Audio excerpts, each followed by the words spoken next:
Bir süfre başında can bir kardeşik, hayatın her anında biz yoldaşık. İbo Çabogiya mertlik galası, sizsiz bu dünyanın yoktu menası. İbo Çabogiya mertlik galası, sizsiz bu dünyanın yoktu menası. Üç dostu üç kirve sadiktir onlar, her çetin megamda birlikte olar. İbo Çabogiya uca bir dağdır, bu samimi dostluk sönmez çırağdır. Üç dostu üç kirve sadiktir onlar, her çetin megamda birlikte olar. İbo Çabogiya uca bir dağdır, bu samimi dostluk sönmez çırağdır.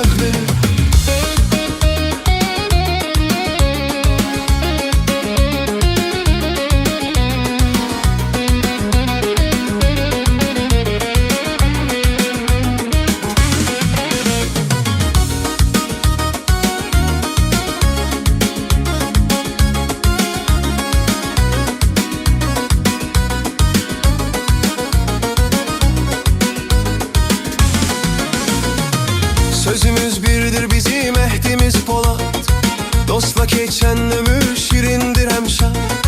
Kardeşlik bağımız kırılmaz hiç vakt, bize bu dostlukla gülüptür bu bek. Kardeşlik bağımız kırılmaz hiç vakt, bize bu dostlukla gülüptür bu bek.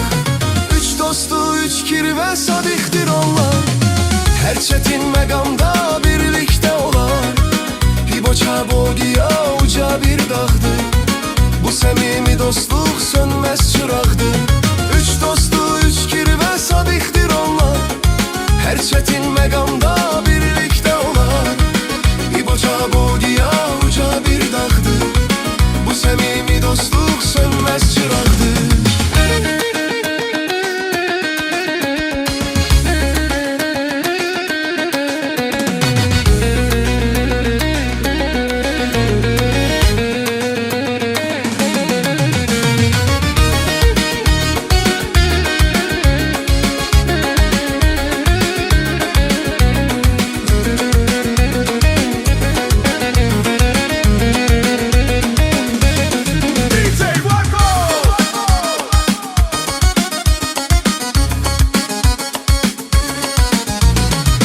Dostu üç kirve sadiktir onlar, her çetin megamda birlikte olar.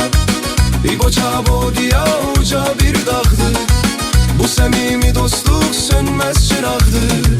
Üç dostu üç kirve sadiktir onlar, her çetin megamda birlikte olar. İbo Çabogiya uca bir dağdır, bu samimi dostluk sönmez çırağdır. Bu samimi dostluk sönmez çırağdır, bu samimi dostluk sönmez çırağdır.